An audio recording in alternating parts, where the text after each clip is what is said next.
Welcome to latest news. Let's get to the news. Every day, the conflict in Ukraine is gaining more momentum and greater clashes of interest. This conflict is not just a battle of Russian and Ukrainian interests, but a battle of two poles of opinion. Basically, these opinions are between the East and the West. Ukraine is supported by most Western countries, while Russia is supported by Asian and Eastern countries such as China and the United Arab Emirates.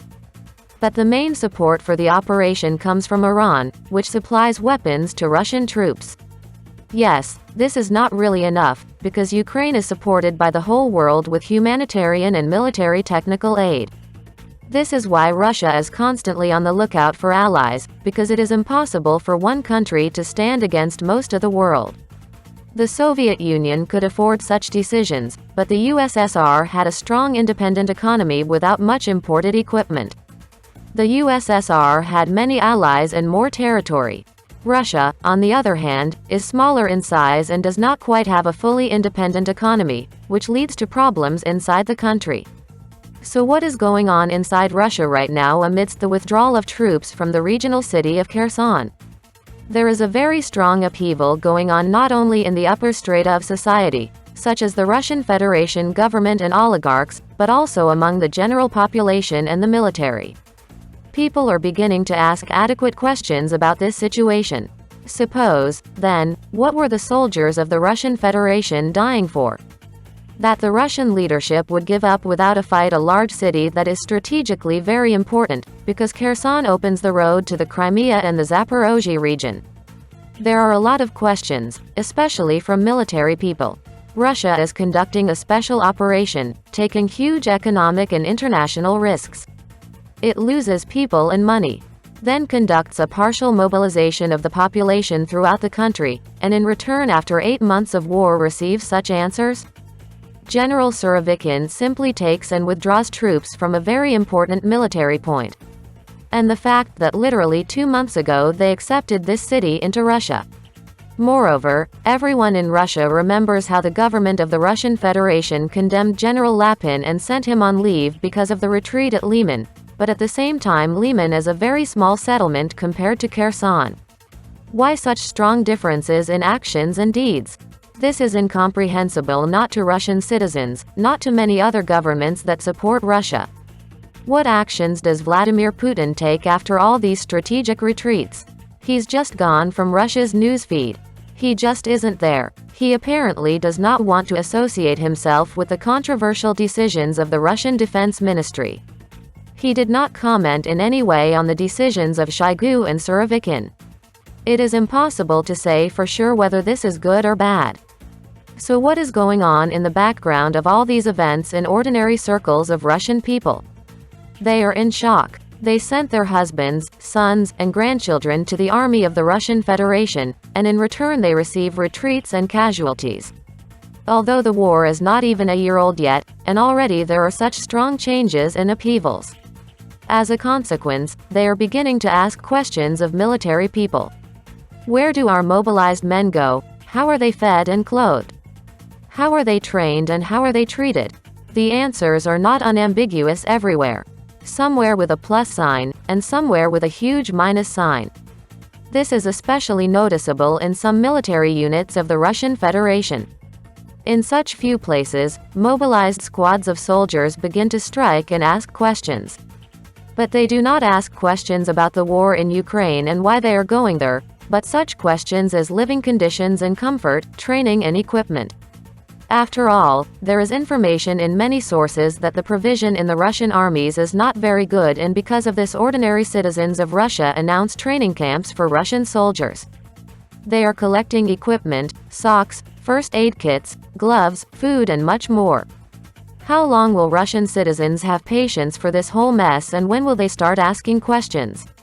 We and no one else knows, but this is a very dangerous situation for the Russian government. Especially against the backdrop of the loss of territories, which have been annexed quite recently. They were annexed officially and legally, and all the papers have been signed. Budgetary money and manpower have been allocated to these territories. There are a lot of questions, but not many answers. The situation is dangerous. Let's move on to international news. There is a G20 summit going on in Indonesia, and even Russia is participating. Yes, it has not yet been excluded, although there have been statements to that effect more than once. The new British minister has said that this summit will not be like the previous ones, but that he will personally challenge Vladimir Putin's worldview. It is not yet clear what he means by that. Xi Jinping and Joe Biden meet in Bali. Xinhua news agency. Biden and Xi agree that nuclear war should never be fought, oppose the threat of nuclear weapons in Ukraine. Biden told Xi Jinping that the U.S.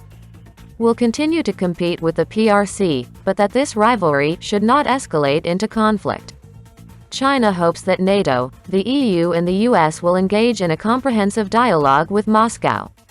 From these statements again it is clear, as mentioned above, that China is more on Russia's side. However, China has become more neutral over time due to the unstable situation within the Russian Federation. Also, Xi Jinping said that the independence of Taiwan is impossible. That is, China leaves no chance for Taiwan to develop on its own, despite the enormous influence of the United States on this island. Russian-American talks were held in Ankara. The talks in Ankara were held at the initiative of the U.S. Peskov. The talks in Ankara did not discuss the resolution of the conflict in Ukraine. CIA Chief William Burns told Naryshkin about the consequences of the use of nuclear weapons and raised the topic of U.S. citizens detained in Russia, Reuters writes. It was the first high-level personal contact between Russia and the United States since February 24. A convoy of Polish Rozumek armored personnel carriers and Slovak Zuzana II was spotted in Lviv. According to local residents, it is another delivery of weapons for the AFU. News from Express. Poland is furious over the reduction of EU subsidies for Ukrainian refugees. The Polish government is unhappy with the modest financial aid from the European Union, EU, for Ukrainian refugees. Express columnist Tim McNulty writes this, citing sources. The European Commission's recent proposal to provide Poland with financial compensation for the country's efforts to house millions of Ukrainians threatens to provoke a new conflict with the center-right government of the Republic, the article says. According to the journalist, the Polish authorities plan to spend €8.4 billion to support refugees. Brussels has offered Warsaw €144.6 million in additional aid, but this decision has been criticized in the Polish ruling Law and Justice Party. In the opinion of the officials, the European Union does not realize the real scale of the migration crisis, as a result of which about 1 million Ukrainians moved to Poland. Austrian MPs called for the immediate cancellation of sanctions against Russia. The opposition Nationalist Austrian Right Party, FPO, called for the immediate lifting of sanctions against Russia, according to the TV channel OE24. Party leader Herbert Kickl recalled Austria's neutrality, which the country observed before the special military operation in Ukraine. The neutral country entered into an economic war against Russia, is still waging this economic war under the leadership of the President of the European Commission von der Leyen and under indirect command of the United States. Because of the entry into this economic war in the energy sector, the wave of inflation has been greatly amplified. Millions of people in this country are now struggling to survive. Without these sanctions, businesses could have continued to operate normally and never had problems, but now they have to shut down, Kickl said. Apparently, the citizens of Austria have begun to understand that the needs of their citizens are more important than the needs of Ukraine. But it is also clear that the situation in the world is difficult. And there is no exact answer to what is good and what is bad. Everything is ambiguous. That's all for now. Thank you for your attention. See you soon.